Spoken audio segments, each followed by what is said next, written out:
broadcast network, AFTERBUZZ TV.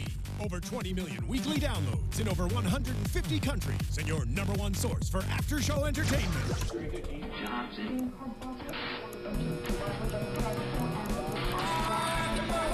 AFTERBUZZ TV, the destination for TV superfans. Producing after shows for over 300 of your favorite TV shows, interviewing celebrities and showrunners, and bringing you behind-the-scenes exclusives. All thanks to E! Entertainment's Maria Menounos, producer Kevin Undergaro, and internet leader Akamai. Now, let the buzz begin! Was lost. Oh. The treaty signed. Ho. Ooh, that's good. Keep going. Yo. Welcome to the AFTERBUZZ True Detective After Show. AFTERBUZZ TV's True Detective After Show. I'm Joe Braswell. Welcome back to me. I'm here. I'm not joined by the lovely Joe Sanfilippo, who promised me he'd be here, but he could not. He has a brand new baby, so congratulations, Joe Sanfilippo. He has a good excuse. Yeah, babies. Katie's a little under the weather. We wish her the best, but who is here is the lovely Julia Cearley. I'm here. It's me and you, kid. Me and you, kid. Just Hi, like everybody. the old days. This is yeah, kind of. I mean, we've been. What else did we do recently together, like this by ourselves? Did a couple Hannibals together. We did some blacklists by ourselves. This is the way it should be. Yeah. Screw Joe Flippo. If only we had martinis, then it would really be hard Yes, to do this. after. So welcome back. I was not here to talk about True Detective Episode 1, which were I'm not? very, very upset about.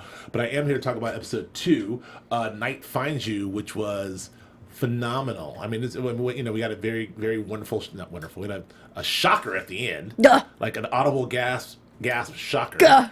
And we can talk about that. I mean, this is, it really exploded. The internet exploded, as it would. And I hadn't not seen the episode yet, but like, I just know my Twitter feed was like, no, what? This is like Game of Thrones. What happened? And all my personal text threads were like, dude, I'm like, what is happening in the universe? And then, of course, it's True Detective is airing. I'm like, oh, I got to watch True Detective. Yeah, you got to get on that. I want to get. That was a doozy. Yeah, so I want to get to that. I have seen it twice since then, so there's a lot to discuss. I was not here for Episode 1, so I do want to give a couple things I want to get done. I want to just talk about just a little of very quickly, some of my thoughts in Episode 1, and then kind of get into where we are. Because I think a lot of what this story does, first of all, both these episodes were super freaking dense in terms of like getting, world building, like setting up the world, setting up the four main characters, all their motivations, who they are individually, like the real sense of geography between the city of Vinci and Ventura County, and then wherever the road that Taylor Kitsch is on, and like just a sense of LA geography, and then all the motivations and how they converge, and then the corruption backstory, and all like so much to get done in Episode 1. While like setting the mood, while coming on the heels of a wonderful season 1 of True Detective. So there's all that. And then Episode 2, we kind of get to it. And then there's still a lot to unpack. There's just so much going on. And like, okay, so, I did 2 full watches, taking notes. And I was like, and now I'm reading the internet and checking my notes and then looking again. I'm like, oh yeah. But thank God we're not watching it and running in here and discussing it like we usually do. Oh, no, it's too much. Okay. So I just want to say, as we know, season 1 completely exploded the internet as well. I mean, it was just, it was its own industry, like, tons of podcasts and tons of think pieces and Twitter feeds and everything else. And people just could not stop talking about flat circles and yellow kings and all that stuff. And it was fantastic. We all loved it. And some people hated it, but we all loved it for the most part. Season 2, highly anticipated. We get here. This time a lot more polarizing. People were really out of the gate like, I hate it. What's happening? And a lot of people are like, I love it. People miscarried Fukunaga. People are on this whole, is Nick Pizzolatto a misogynist, a-hole? His Vanity Fair piece came out. Some people were not liking that. But I, on the other hand, thought it was masterful. The way it set up this world, as the things I just said, set up these characters. And I thought it had a real chance for some acting to be done. After watching that, I was all set for season 2. And I think I have nothing more to say about it. You guys did a pretty good job of talking about it. Excellent job of talking about it last week. And I, for one, give it a freaking thumbs way up. I'm not one of those people who are like, I don't know, Nick Pizzolatto, Justin Lin, Fast and Furious, blah, blah, blah. I think Justin Lin is doing a great job bringing that aesthetic that Carrie Fukunaga set up in first season, sort of bringing his own thing to it. I think that all those shots in the set piece, the bar set piece with like Vince Vaughn and or shall we say Frank and Ray staring at each other with the music playing in the background, the chick, like that is all very sort of like surreal and eerie, straight from sort of that feel that I think Cary Fukunaga set up, that visual and audio language that he set up in season 1. So Justin Lin, obviously known for the Fast and the Furious movies, is directed the first 2 or 3, I'm not sure. He's not doing all of them like Fukunaga did. I can't, I'm messing up his name. Who knows? But which was probably an impossible feat. I mean, to direct an 8-hour movie essentially and get all the locations and all that done. I mean, that's something you probably won't see again because I think he almost killed himself doing it. Probably. But so Justin did the first 2 or 3, and then they've got some of like HBO and Showtime's best doing the back half. People from Game of Thrones and Homeland and some others. So I'm very excited about what we're here to see, and I like the idea of having these all-star team of directors give us a second look. But the one thing that is constant is Nick Pizzolatto's writing, his ability to sort of like set up these wonderful, the deep, gritty detective stories based around broken people. And he's done that here. We have 3 people from 3 different municipalities and jurisdictions who are all broken in various ways, all sort of colliding into each other to sort of solve one murder, and we get into that. So I want to get into that, but like, what did I miss anything? Anything you want to talk about sort of like the world of True Detective itself? Anything you want to add that you didn't talk about last week? Well, you pretty much covered it right there. That was pretty good. That's you like got it all out. 10-minute monologue. Wow, that was good. Well, I was here last week. I'm like, True Detective. So much to say. I didn't want to say stuff. I'm loving how they're building this world. I'm really digging this tone that they're setting and this gritty, seedy yet kind of sensual underbelly of Los Angeles and all the surrounding counties and how they interact with each other. And I am really fascinated by the unpacking of these characters and that they're taking their time doing it and giving us little tidbits, and we learn more with their interactions between each other, I feel, this episode than we did the last episode. So we're definitely digging deeper into these characters, into their worlds, and I actually loved this episode. I watched it twice also, and the first time I watched it late last night, I was like, okay. And then I rewatched it today. I was like, okay. I was so, my notes are so dense, but this episode was so dense and there was so much information, a lot of politics, a lot of, big deals going on,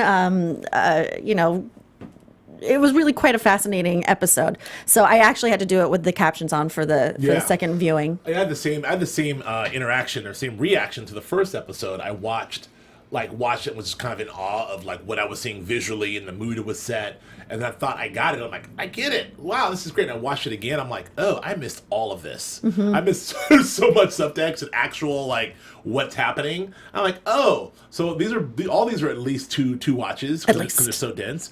And because Nick Pizzolatto is he's an author, right? So he writes. It's all about prose and like what he writes, and the words are so important, and what he's drawing is so important. And then you take a visual stylus and put that on top of his words. There's so much to take in. I think you need one viewing just to take it in visually and aesthetically, and then one viewing to dig in and get into what's happening. So I recommend that or more, because I'm sure I'll watch both episodes again back to back as I did season 1, which is amazing. So let's get into this. So let's talk about what we do know and where we are. Okay. So because we're and I think a good way to do it is sort of we'll talk about where we are, what we know in the world itself, and then we'll sort of get in and talk about the journey of each character, because I think it's kind of hard to talk about this linearly because there's so many things going on. So I think we'll take it down. We'll talk about Officer Paul Woodrow. We'll talk about Detective Annie Bizzaretti's, I think it is. We'll talk about Frank. How do you pronounce Vince Vaughn's Frank Simeon? Okay, because I want to say Seaman. That's not right. That's not right. Okay. That would be incorrect. That would be correct. Simeon. Frank Simeon. I want to talk about, then we'll talk about, of course, Rayville Coro, and then we'll kind of get into our own things. But where we are. Okay, so one of the things I love about why I was so excited about season 2 of True Detective is finding out it was set in L.A., which is we're both from here, so we're both excited about that.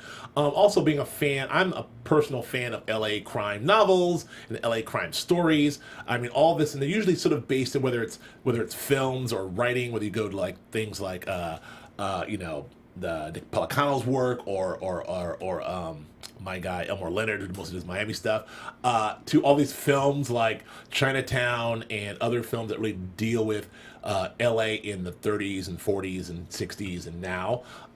Even Inherent Vice is another one of those. They also deal with like deep corruption in sort of the building of what LA is today, whether it's in the 30s or now.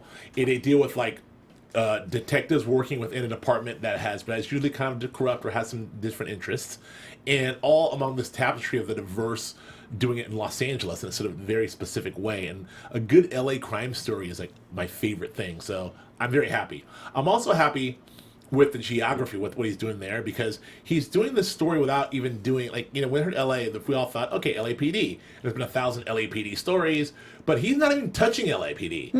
Maybe he couldn't, you know, but maybe he decided. But it's a very smart thing for him to go to this fictional city of Vinci, which we know in LA is probably City of Commerce. Probably. You know, somewhere around there. And which is just outside, like literally just outside the LA borders. It's its own municipality. LA has a ton of these cities around it that have their own police departments and municipalities and their own, you know, mayors and everything else, and who have in real life had some corruption issues, but also in real life, you know, are integral to Los Angeles and the building of like Los Angeles as we know it. So it's ripe for all this sort of like corruption and things to happen. So I love that.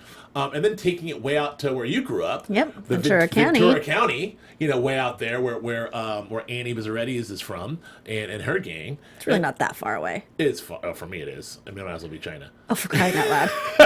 It's 20 miles. All right, whatever. So way out there, which is cool, and getting a real sense of geography and what that's like.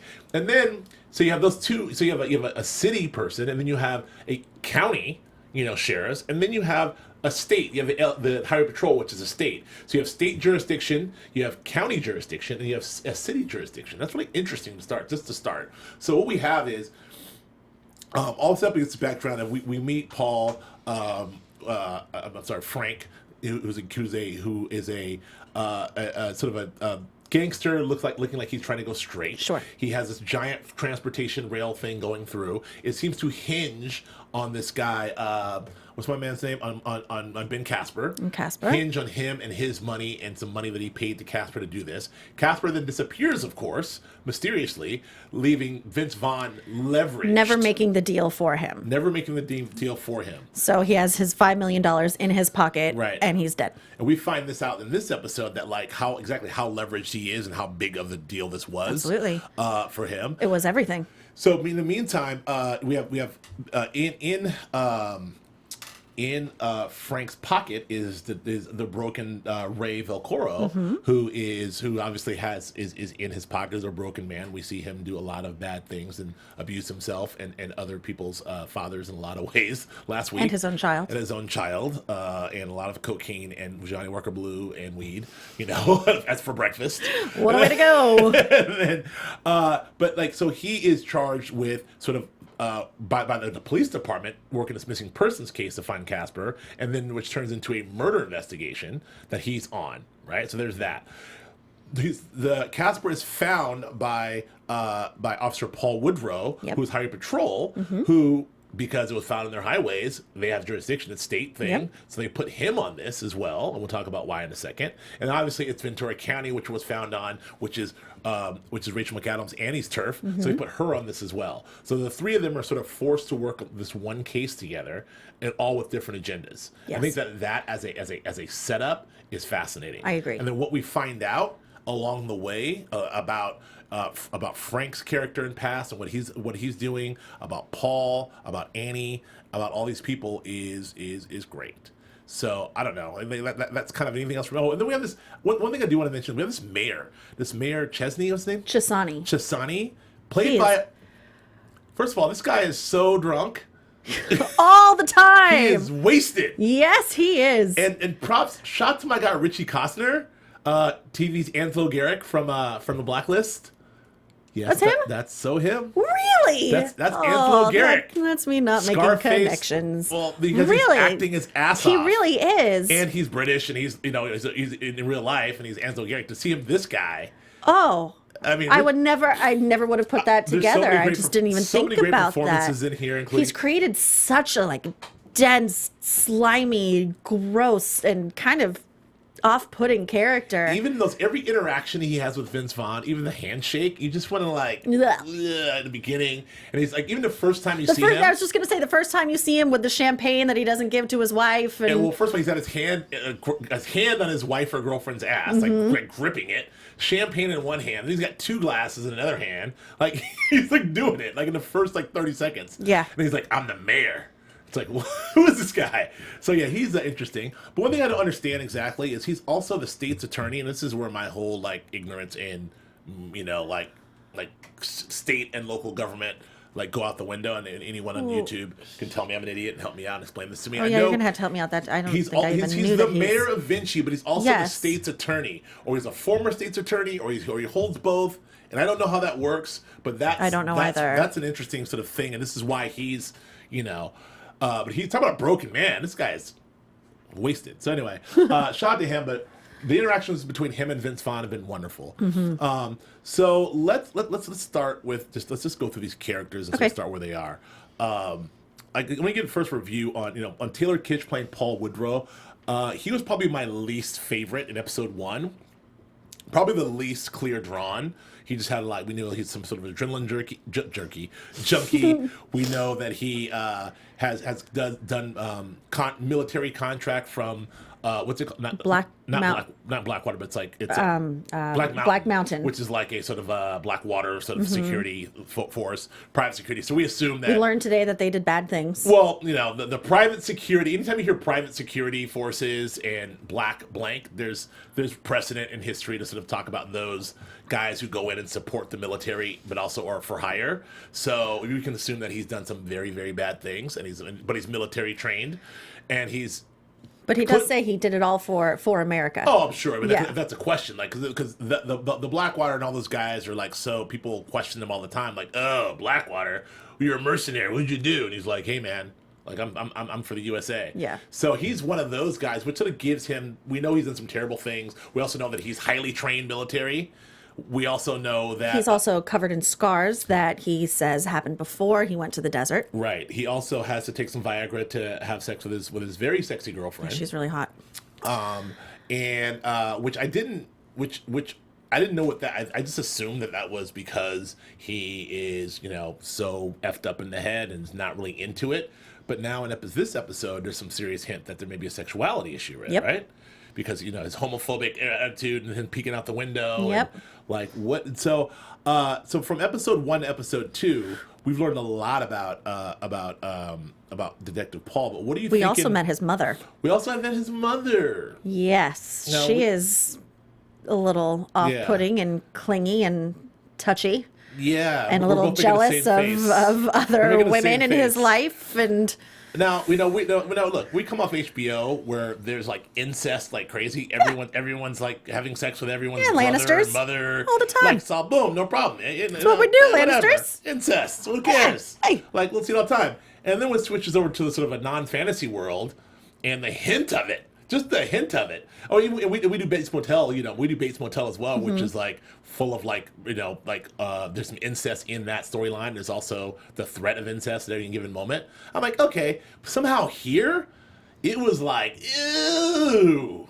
Just the whole setup in the trailer and the Kentucky Fried Chicken and her like cigarette and her cocktail. And she's like rubbing his leg. Oh yeah. And the thumbing in the hand. Well, let me back up. Where are you on Taylor Kitsch? Let's give some just on performances, and then we'll get into the character. Where are you on Taylor Kitsch's performance after episode 2? After episode 2, I'm still fascinated by him. I'm not exactly sure what's happening and what the performance is yet. Well, let's separate the character from the performance, because we'll talk about Paul Woodrow in a second. But how do you think Taylor's doing? I'm just curious about you, because we both had some very pointed thoughts on Taylor Kitsch and coming in. So how do we feel about him now? I feel better about him this episode. That one scene with his girlfriend, the breakup. This is on you, not on me. I was like, oh, there he is. Okay, there he is. But he doesn't have that much to do, really. Sure. There's a lot of staring off, and he's doing great at staring off and looking like he's dead inside and never present. But now that we're getting hints about his sexuality and some issues that are going on there, maybe the way he grew up, I think that Taylor Kitsch is bringing that to the character slowly in a slow burn kind of way. Right. That sort of grabs hold of me, and I look forward to seeing how this erupts out of him. Right. And yeah, that's sort of where I am thus far. I'm with you. I think he did a better job. I mean, well, I think he's doing great. I'm totally in.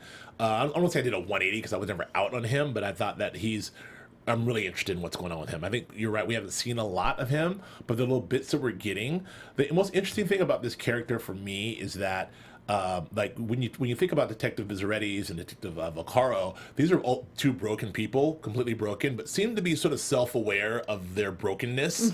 Like, yeah, I'm effed up. I know I'm effed up, so shut up.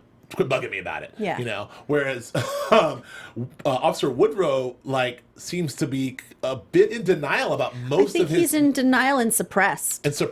Like super suppressed about he's playing it like this stuff is coming out in other ways, and the adrenaline stuff are coming out in other ways. Like whatever happened over there, whatever he's suppressing with his sexuality, whatever's going on with whatever happened with his mother, is happening with his mother. Like that argument he had with his girlfriend was so telling. He with him like, it's on you. And she's like, in plain language, like, you're hurting me. This does not, like, she's doing everything you are told to do in therapy or any kind of psychological way, and was absolutely right. And he's like freaking out, like, what do you want me to be? This is on you. I'm on my way back. She's like, I don't want to see you anymore. Yep. So I mean, like that level of damage and that level of suppression, and including the homophobic remarks he made, in the episode, or did I miss that one? Like. Didn't he? Yes. Yeah. Okay. He did. So including that, he talks about some guy at the bank hitting on him. Yeah, which is again more. And he wanted to beat him up. Yeah, which is like dude, come on. But it's also just sort of like. But now it makes sense.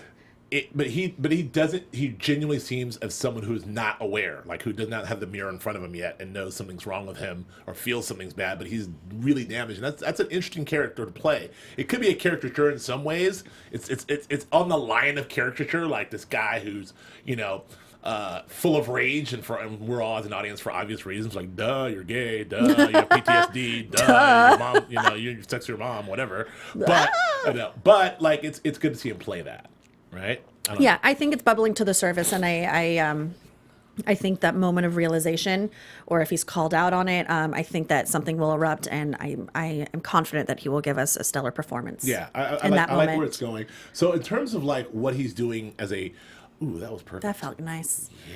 Thanks, man. Got some air. That felt good. I was like, it's like 105 degrees outside, guys. 105 degrees in Los 105. Angeles. Woo! Actually, LA.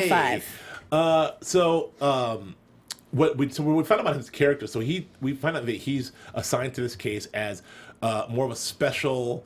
I don't say special investigator. He's a state's investigator. That's what his new detail is. Right. And this is an opportunity to sort of get him the stink of this like weird TMZ written story about him, and the propositioned situation with the porn star, which I don't think actually happened. I don't think he did it. I was convinced last week that he had done it because he was an adrenaline junkie. The only way he could get it up.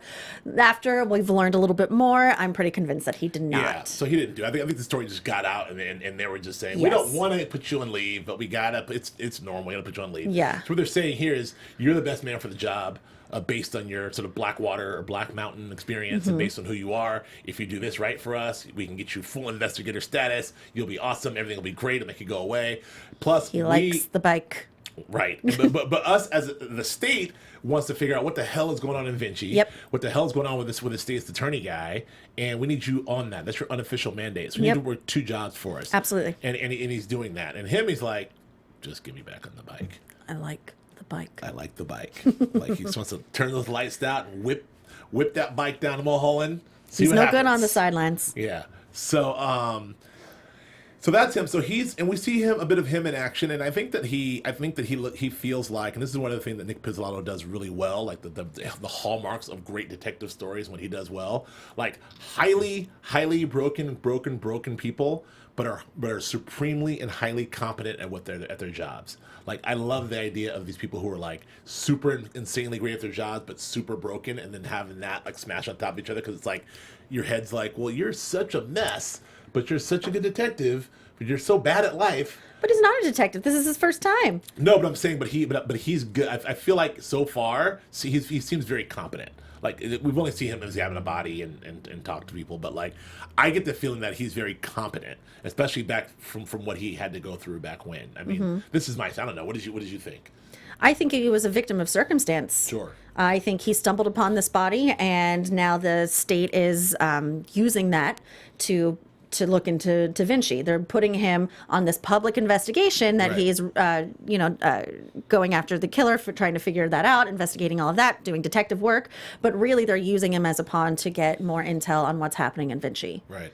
I do love the device they used at the beginning of the show to sort of, when they have them all together examining the body, which that was pretty gross. Ooh. What a way to go. That hurt? That hurt a lot. That hurt? All of it all. I mean, first of all, the eyes, and we'll get to Vince Vaughn's monologue about the eyes later. The watermark. And that cool transition from the watermark to the eyes. Yeah, absolutely. Thank you, Justin Lin, for that. That was cool. But yeah, that them standing over the morgue with the coroner, like going over everything, and then as they're going everything, you get to hear why that person's there. So you get Paul's backstory. Paul, this is what you're doing here. This is what you're doing. So we, as an audience, get that. And then same thing with Vilcaro, same thing with Bizzaretti. So I thought that was kind of a cool device. Yeah.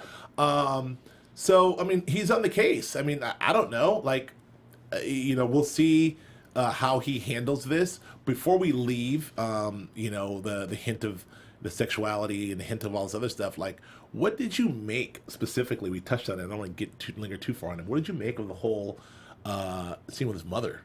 Like, what did you take away from that? I think my face, if you're watching it on YouTube, I know it's gross, but says it all. But do we think that they have had that? Obviously, maybe that she could have abused him growing up. Did they actually have an active sexual relationship? She's like, come on, stay. She's like commenting on his body. Oh, you're looking good. Oh, all of that's I don't like it, Mom. Knock it off, Mom. I can't even. Mom, I've been in the gym, but yeah. You're a bear just like your daddy? Yeah! Oh! But you got wolf's blood. Wolf's blood? Yeah, you got that wolf's. No, hounds, what is it? I don't remember now. I don't know. Because, like, basically, like, who are you effing? I know you got hound's blood and you like it, daddy. Oh, my God, gross. Oh, I don't know. By the way, I'm your mom. All right, we don't dwell on this. Okay, let's not. Do you have anything? I mean, obviously, there's something going on. There's something going on. Is there speculation that, like, she's just inappropriately on him and he's rebutting, or is there an actual active sexual relationship? I think there may have been some abuse in the past.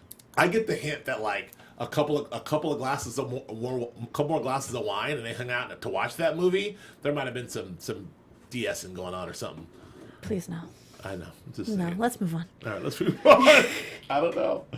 I just said DSing on a podcast. Let's move. Like, I said it again. I said it twice. How's that? All right, so let's move on. So, okay. No real connection to Paul into all this directly yet. He's still in the peripheral. Yes. So obviously as we see from previews, this is going to turn into, as we see, a sort of Woodrow Bezzaretti's sort of investigation. But as of right now, it's in the outskirts. Let's talk about Annie, who I love as a character. I mean, she's hard. We had some really, really good stuff between her and Colin Farrell. Some really good stuff. Great scenes in the car. I mean, this is stuff that I live for. Like on a. Whether it's the written detective stories or the film detective stories, a lot of this in True Detective. Two detectives riding in a car who may or may not like each other, talking about the case, trying to size each other up, figuring out what's going on. I mean, True Detective was a lot of that. A lot of Woody and McConaughey in the car, like talking things through and philosophizing about life. And so we get a little hint to that with these guys. Mm-hmm. And my favorite is we see them sort of investigate this thing together. Both of them are like Vicaro's sizing her up the whole time, and I mean it's awkward, isn't it? Yeah, but he's just the acting that cat's doing. Like, forget about it. Colin Farrell's like killing. He can't be done. The game, like his face, his eyebrows and his sad eyes and that mustache. Like he's killing the game. Like I want him on screen constantly. I don't know. He's breaking my heart and terrifying me all at the same time. So Rachel McAdams is like, he's sizing her up, but she's doing her thing, and she is laser focused. Yes. Laser focused on this case, laser focused on everything else. We do get a small window into her. She's also has her own. We find out she has her own mandate. They give her the same mandate. Yeah, like, hey, exactly. we want you to go out and solve this thing, but just check out this guy Volcaro. Word is that he's dirty. So and see what you can do about that. So everyone's kind of playing their angles, which is interesting. So she's answering to those folks. Taylor Kitsch is answering to the state, and of course, Detective Volcaro's answering to Frank. And the city of Vinci as well. And the city of Vinci. So who the whole city seems to be sort of corrupt Yes. in some way, shape or form. So let's talk about Rachel. Interesting woman. The telling we see her crib. She's got I forget the book, the Japanese book. I forget what the book is too. Yeah. And she's got like the knives. She all has over that the place, wall. of Yes, knives. some weapons She's and got knives. The knife dummy. Like she has the knife in her belt buckle. Knife in her belt buckle. And her knife boot. in her boot. She's ready for some action. And that there, I want to know your thoughts on this as a woman, because I'm not one of those. But like her thoughts on law enforcement, or like having to face these guys, and an idea of like what we do is the same, except for I can be physically overpowered by any of these guys at any given time. So that's not going to happen to me. What do you think that says about her? What do you think that I love I that. loved it actually, because I found her character in episode 1 to be a little like stereotypical, like an angry woman with daddy issues. Like I was like, okay, I've seen it before. But now, which she still has. Taylor Kitsch has mommy issues, clearly. Yeah, apparently. Everyone has some parental issues in this show. But I think that they definitely expanded upon her motivations into her character a lot more in this episode. I thought that line of, could you do this job if everyone you encountered could overpower you? I thought that was extremely telling of where she's coming from. Because, I mean, Rachel McAdams herself, she's a little girl. She's really teeny tiny. Yeah. But she is tough as nails on the I show. believe her. I don't want to F with her. No. No. God, no. No. She's into some kinky, weird stuff, Well, too. I didn't say I didn't want to F her. I said I want to F with her. I gotcha. S&Ds. I'm just killing the whole podcast. All right. Sorry. Okay. Keep going. But I feel like they're creating her as a more like fully formed Right. character now. Yeah. Which I was really worried was not going to happen. Well, I'll go to that before I start going my like relax everyone rant. I got so mad. Go ahead. Finish.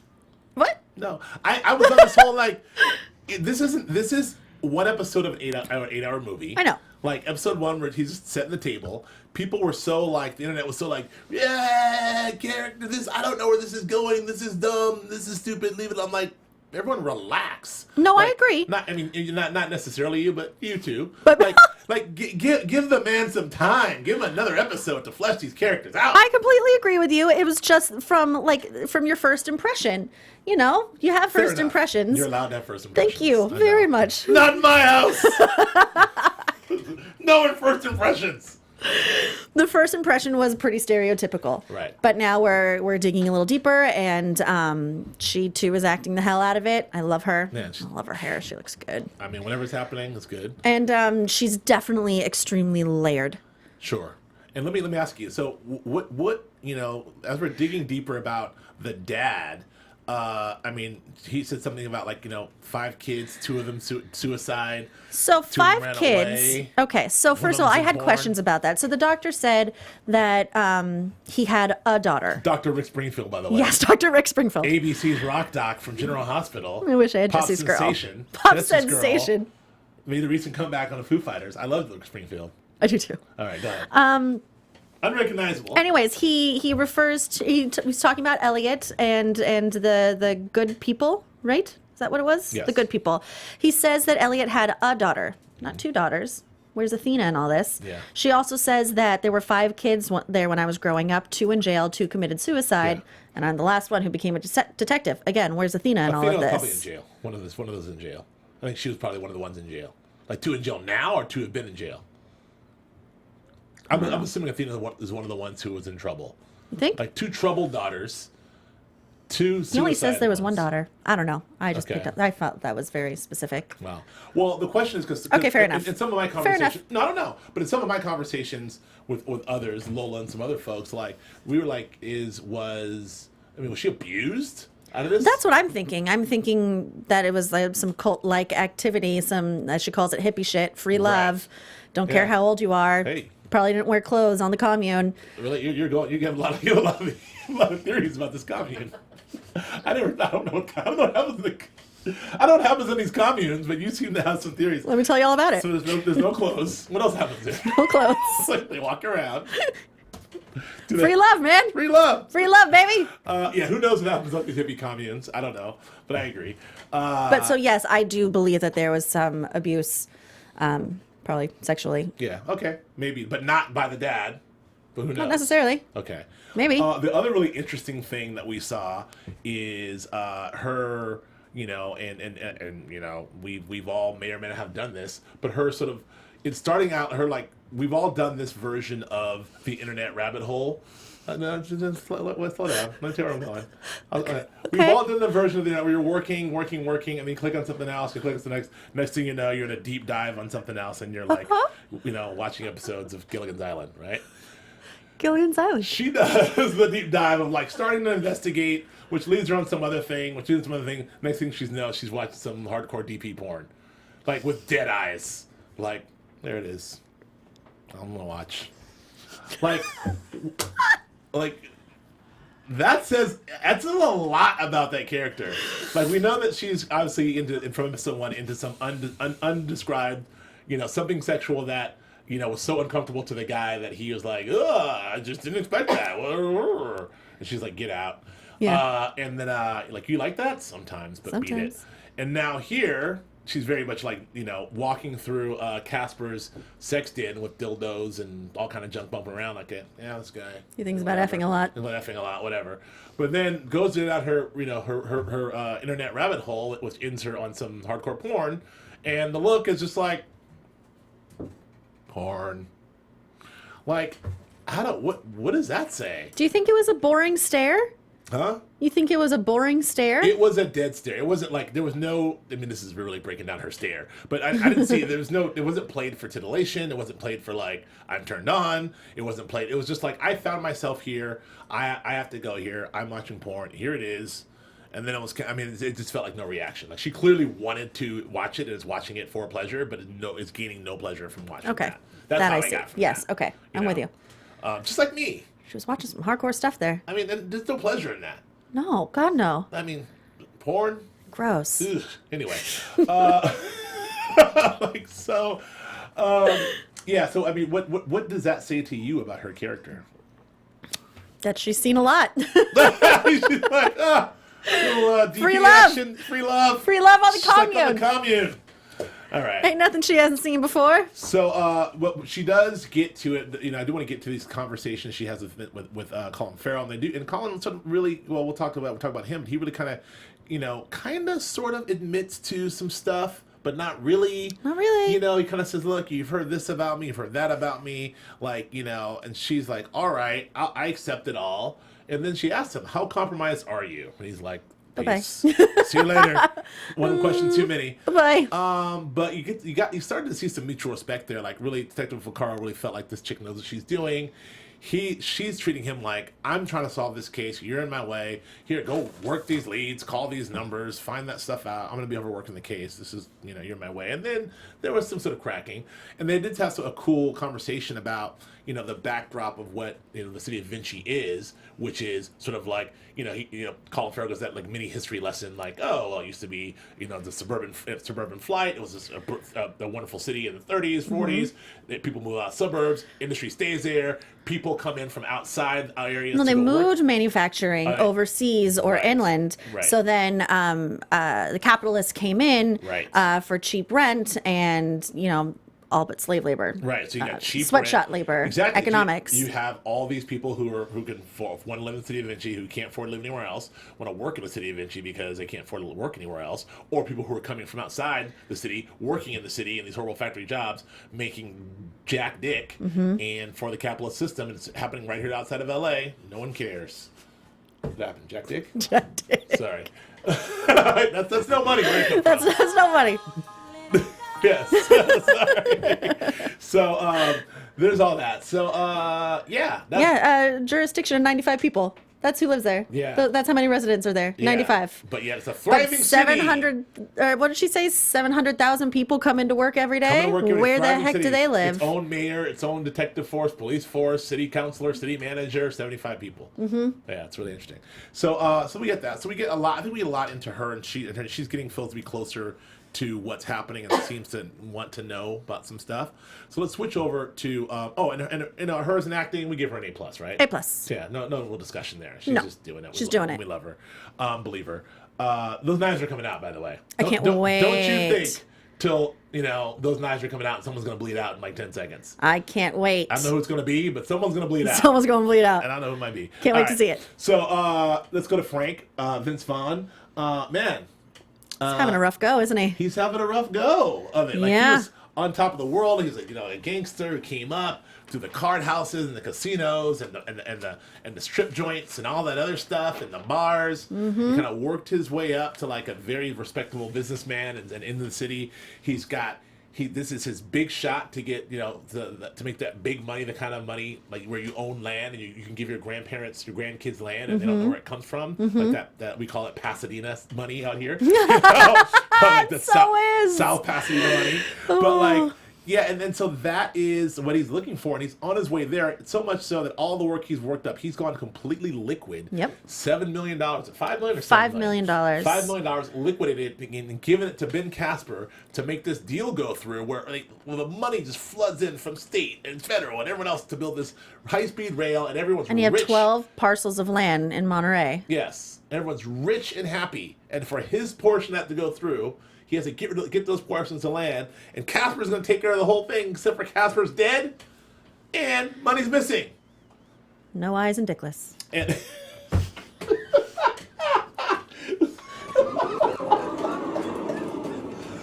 I killed you. that's my favorite King Chesney song. That's my favorite country song. No eyes and Dickless. So it's like T-Bone Burnett needs to write that one. Yes, please. Okay, so I'm sorry. That got me. Oh, God, you broke me on that one. All right, so, yeah, poor Casper. Poor Casper. not much more that can happen. So, so Frank Simeon it's a weird thing because he is a gangster and he is a bad guy. But somehow because we love stupid Vince Vaughn, we're sympathetic to this guy, right? Absolutely. We're like, poor Frank. Well, he's trying to go straight. Trying to go straight. He put everything on the line just to have a family and leave them some land. He's got the bad get out of all of this. ice cold wife, who's very supportive awesome and hot, and femme fatale, if you will. Kelly Riley. So yeah, I don't know. So why do we love him so much? He's been such a sympathetic character for the majority of these 2 episodes. Sure. But to see him make that flip and have that hint of mobster that we know he has and we know that we love, it was just exciting to see. Like, he got a little badass. He put on those sunglasses. He looked super duper hot. Yeah. And he Vince Vaughn the heck out of it. That scene was so cool. Well, the scene where he went to the where they maced the guy, beat up the guy, the bookmaker or whatever he was. I'll get to that in a second. But I agree. There's this whole sense of back to Godfather 3. Every time I try to get out, they pull me back in. That's where you get this, right? Like, he's going straight. It's all good. And like, he goes to the Russian guy in episode 1. And it's like, hey, we're still on, right? Russian guy's like, I don't know what's going on. Where's Casper? He's like, shit. So he goes to the land guy from what's the big holding company?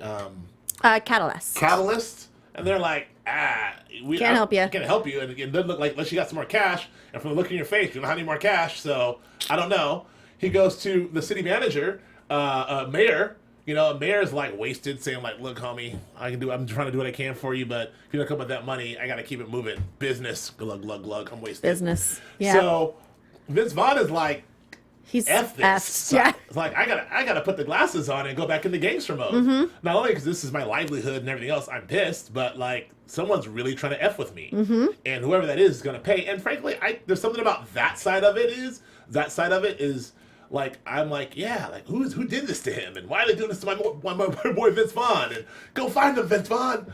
And so, but meanwhile, he's a gangster. There's that part. Whatever. So to watch him to have all those scenes, and then also like to see his, in episode 1, he's very much concerned about, it's almost like he keeps asking around whether it's his wife. He's a little Sorry, go on. No. So with his wife or his people, like, is this, should I sprung for the country club? Like, is this, are we doing okay? Am I legit looking? Is this all right? Like, he really wants to be legit. Like, he doesn't fit in it. He doesn't fit. Doesn't know how to do it. And now watching this now, seeing what he was doing in episode 1. When in episode 1, I was kind of like, I don't know what Vince Vaughn's doing. I don't know. I don't believe him. And then now, of course, I completely believe him. I thought he like really cranked up his acting game in episode 2. And then thinking back to how he was playing episode 1, which is a guy who doesn't quite fit in his suit and trying to figure this thing out with all the power and everything he has as a former gangster, but a guy who's fully insecure about his place and trying to go straight is brilliant. Well, seeing where he came from, not only his amazing monologue in the beginning about, his father and being locked in the basement and rats nibbling on his fingers. Talking about daddy issues. Everyone's got him. Jeez. But then we also see, we get a glimpse into where he used to work, where the club that he used to be running, filled with, hookers and right. bad, nasty things going on, and he says he doesn't miss it at all. But like that's his past. That's what he knows. Yeah. So going from that to a country club, there's a big difference. Yeah, exactly. And he also that money, like he double mortgaged the house and double mortgaged the poker room. So I mean, and still only came up $5 million. So that's tough. So yeah, and then we did sense of that, but to see him have those individual meetings and how telling, like just to sort of watch him go from panic to dissent, and then him asking his boys, like, am I confident? What he's asked them is like, am I compromised or am I leveraged? He asked one of his guys, like, I forget the exact word he used, but he's basically trying to figure out his standing, among the thing, and it was really, I don't know, I thought it was really telling. I'm looking for it here in my notes, but I don't remember. Oh, am I diminished? Diminished. Like he's like, am I diminished? And they're kind of like, So he also has a level of desperation as well when he's talking to the mayor, and he says, if I need a direction, I need somewhere to turn, otherwise I'm going to start tearing down walls. Glug, glug, glug, glug. Do what you gotta do. I'm wasted. I love the guy. All right. So and then so he starts tearing down walls. So we see him, like, and then he goes. It's almost like that flip, that gangster movie, that Charles Bronson movie, or like I think of like The Unforgiven or something, wherever that in those old movies, whether they're gangster movies or whether they're westerns, where it's the guy like, don't make me be the guy. I don't. Or History of Violence is another one. Oh, that's a good one. I don't want to be the guy. I'm not that guy. I'm this guy now. And I left that behind. Yeah, I don't even know how to fall a fist anymore, and all of a sudden, like, he's the guy. You're like, oh shit, he's the guy. And Vince Vaughn was that. It was great. So to see him go into that mode and to see him go into his own, like that first conversation he had with Ray, like sort of saying, here, I need you to get this done. This is what you need to work on. Blah blah blah. Don't worry about it. Just don't ask any questions. He's like, the whole thing shifted from like how it was in episode 1, like, hey buddy. All right, you're in the bag, but I'm here to help you. And how's the kid? All right, well, thanks for doing that thing. To like, I need you to do this thing, and this is what you're doing. He's desperate. Don't worry about what it is. And they're like, okay. So, and then to see him go to that bit, what you're going to talk about, where he fully Vince Vaughn's out. So Vince Vaughn's out. Hey, buddy, that was crazy, right? What happened, man? Great. That was insane. Did you do something to piss somebody off? What was it? Yeah. So the cool thing about that is, and it's been written about a few times too, but we'll just say it here, is that like one of the cool things about this performance is seeing Vince Vaughn, who we know as being that sort of manic, like great humorous guy, to see him so like sort of subdued and restricted and almost menacing, which you almost don't believe at first because it's Vince Vaughn, but he's doing a great job pulling it off. But then to see that what makes him Vince Vaughn is that stuff. So, yes. So for them to find, whether it's Justin Lin or whether it was Nick Pizzolatto, to find a moment of Vince Vaughn to be that guy, even if temporarily. And there's been some humorous moments. He's had a couple humorous moments, like he's got to go play. I mean, I forget some of the lines he says, but he has some great lines, which are very kind of Vince Vaughn-esque lines, even in his tough guy mode. But that bit was great and menacing. So kind of scary. And I agree with you. Kind of hot. I'm heterosexual. I don't have to qualify. Vince Vaughn's hot. So hot. Like he's back. He's dropped some pounds. He fits the suit well. Yes, he does. The glasses, and then he came back, and he's pissed. So when he goes to the strip club, he's walking through the club, and that cool sort of walk through the club sequence that's mandatory and everything you see. Like that was cool. Like, oh, this guy's cool. He sits down. He's talking to the gangsters. Like I believe that he was in charge when he's talking to the lady of the evening / dancer.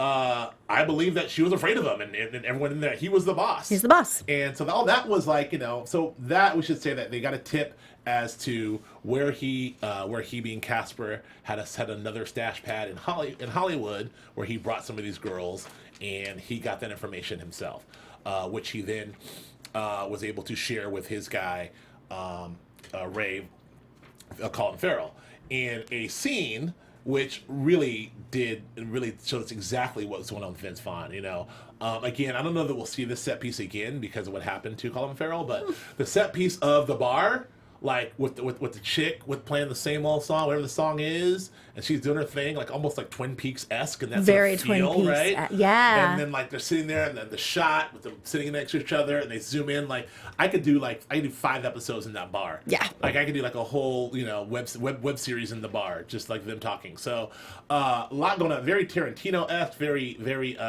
not David Fincher, but I don't know, the Twin Peaks guy. I'm drawing a blank right now, but very Twin Peaks, yeah, I loved all that. So Justin Lin did a great job with that. So then we see a different version of this where Frank is menacing. He's like, "Hey, buddy, good news. Like, if this goes right, you'll be the chief of police." Yeah. And Colin's like, I don't want it. He's like, "Since when do I ask you what you want? I'm trying to help you. I'm out lining here." all this up for you. That's also a very Vince Vaughn thing. Yes. Buddy, I'm lining all this up for you. I got this Mikey. I'm trying to set this up. It's money, baby. It's money. I got 2 honeys over here lined up. You're messing this up. Like, what are you doing over here? That's my dad. That's fun. That's great. So anyway, but that was cool. And then he's basically like, "You do the thing. I don't want to hear you talk about like that. Go get it done. Mm-hmm. Peace." And so I was like, "Whoa, I believe this guy, 100%." Which brings us to, last but not least, Detective Ray Velcoro. Man, now talk about a broken man. He's got some problems, right? Yes, he does. Ray. So he's working this case. He seems to be working it well. He's leveraged because the city. This is what I don't understand, because the city is asking him to work this case for the city reasons, but the city has also got some issues that they don't want spread out to the world. And he's like, they're kind of in there with the mayor and the chief and everyone else. And they're kind of, by the way, chief of police's hair. Nice, amazing. Nice hair. Nice 1985 hair. Like one of my uncles in like 85. Like a fro gray. I mean, like. It's pretty great. It's a good look for 2015 chief of police. Pretty great. Anyway. So he's doing his thing. And what I don't understand is he says, like, am I supposed to solve this thing? They say that they need him in there to control the flow of information, to like control what comes out, what doesn't, what Bezrides gets to know, and what Woodrow gets to know, what they don't. Just to protect the city. Yes, to protect the city. Right. But I don't think it's really answered if he's supposed to solve it or not. Yeah. Okay. Well, so it doesn't answer. They just like keep. But then he has to solve it for Semyon. Well, keep the shit in the horse for, like, as Joe Flippo would say. Semyon wants this thing solved for his own reasons. Mm-hmm. We see him then have that heart-wrenching conversation. We're almost running out of time, so but we have that heart-wrenching conversation with his ex-wife. A great scene where he goes from supreme anger to supreme desperation. Oh, pleading with her. Every emotion you can possibly have in the book. Colin Farrell took out the acting bag, dumped it out on the floor, and said, "Here it all is," and left it and stepped on it and danced and then laid on it.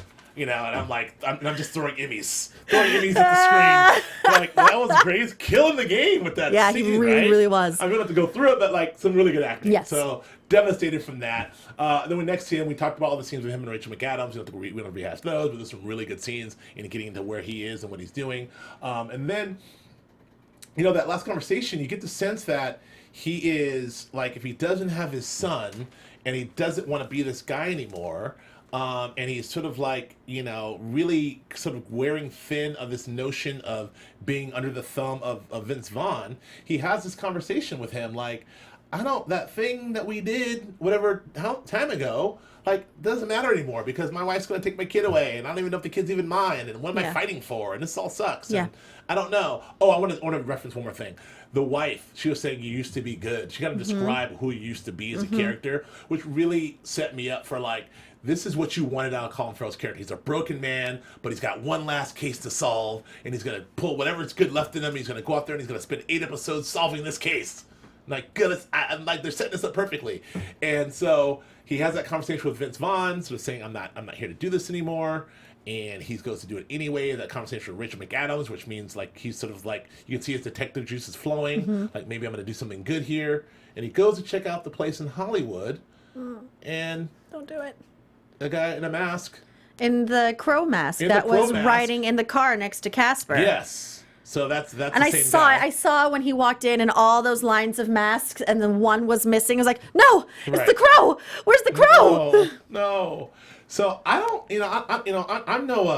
I'm no doctor, No? but I don't know if you survive a shotgun blast to the chest. I watched Grey's Anatomy, so tell me. Shotgun blast to the chest at medium range. Yes. And then a shotgun blast to the chest at close range. Yes. Do you survive that? Is there a move? On Grey's you might. On Grey's? They rush you in? On Grey's The you double doors probably open, will. And Big Dreamy starts going to work?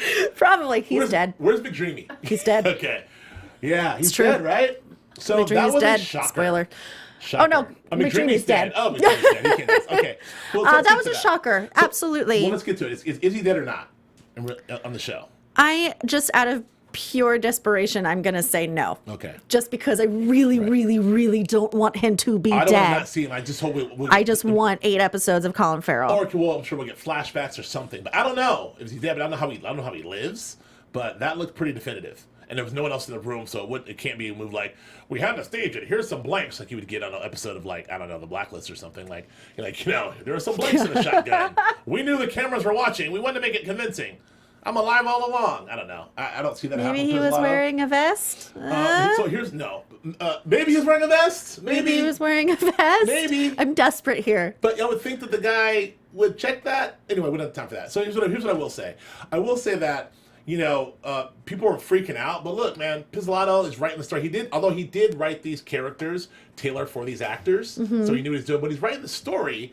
This is the good news about these 8 episodes of television, because back in the old days, you'd write a story. Maybe the whole time the story was about Paul Woodrow and Bizzaretti's and them solving these 2 murders. One being the Vinci you're not detective, and one being the Vinci city controller, city manager. So maybe that's what it's always about. And the setup was. But what he did was he got us into that character. We knew nothing about Casper. Didn't get to find out about Casper. But we got to know everything about Colin Farrell. We're invested in this guy. So invested. And then they kill him. So if this were a lesser show, I don't know, Law and Order or something, it'd be a guest star of the week. We wouldn't know who he was. But we're so conditioned. Oh, it's when you see a big name A-list star, you're like, oh, it's Colin Farrell. Well, he's not gonna die. And when he does, it's like, whoa. And that's the brilliant of what these mini series can do.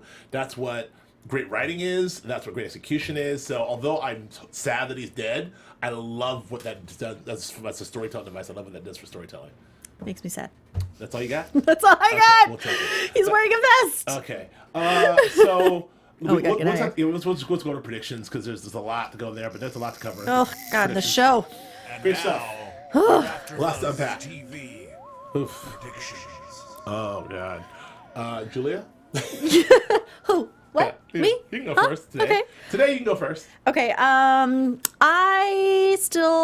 don't think that Velcoro killed his wife's rapist. Yes. Vince Vaughn referenced the body. He referenced the body. He did say He says that there were rumors. Yeah. You'll probably hear rumors that I killed my wife's rapist. Yep. But at no time, YouTube, is it said definitively that he killed this guy. Agreed. So I don't think he did it.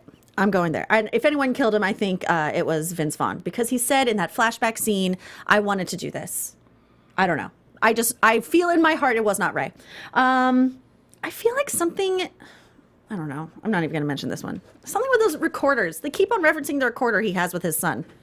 Right. Maybe we'll get back to him that way. Well, he's got a lot. His son will actually be able to listen to that at some point. I'm sure they'll play those. And he's not dead, because he was wearing a vest. All right. I swear, in a vest. All right. What do you got? What I got for predictions is I have no idea. For predictions, I think that we're gonna. I think You always we're gonna get so mad at me No, when I but I do think we're that. gonna get some competent. We get some real competency. I think we get in more. Now we could get more into Paul, also Woodrow, so we can see what he's doing and what's going on there. I do really believe that we're gonna see Ray again, although maybe it is a vest. Wishful thinking. I have no idea. I got nothing. So whatever. So there's that. Okay. That's it. Episode 3 next week. I feel like we barely even scratched the surface. know, We but didn't I- get to talk about Casper at all. No, nothing about Casper and his, his- dildos and interesting paintings. We didn't get to spend enough time in Vinci. But I think we covered. I mean, God, we a lot. tried. It's a lot. And no Joe Sanfilippo going up the works. And Yeah, but next week we'll have everyone. Hopefully, we'll have Katie and Joe and all of us, and we'll have more time to give less takes. Yes. Less time to give more takes. I don't know. Yeah. Julia, where can my kids find you? Kids, you can find me on Twitter and on Instagram with my name, Julia Cearley, JuliaCearley. And I'm So Joe, do it. I'm Joe Braswell. You can find me on Periscope. Meerkat? Yeah, Periscope, Twitter, and Instagram at Joe K. Braswell, at Joe K. Braswell. Yeah, I think that's it. That's it. That's all we got. And we'll see with Joe and Katie here next week. Thanks for joining us. We'll see you again. Bye. From executive producers Maria Menounos, Kevin Undergaro, Phil Svitek, and the entire AfterBuzz TV staff, we would like to thank you for listening to the AfterBuzz TV network. To watch or listen to other after shows and post comments or questions, be sure to visit AfterBuzzTV.com. I'm Sir Richard Wentworth, and this has been a presentation of AfterBuzz TV. Buzz you later. The views expressed herein are those of the hosts only and do not necessarily reflect the views of AfterBuzz TV or its owners or principals.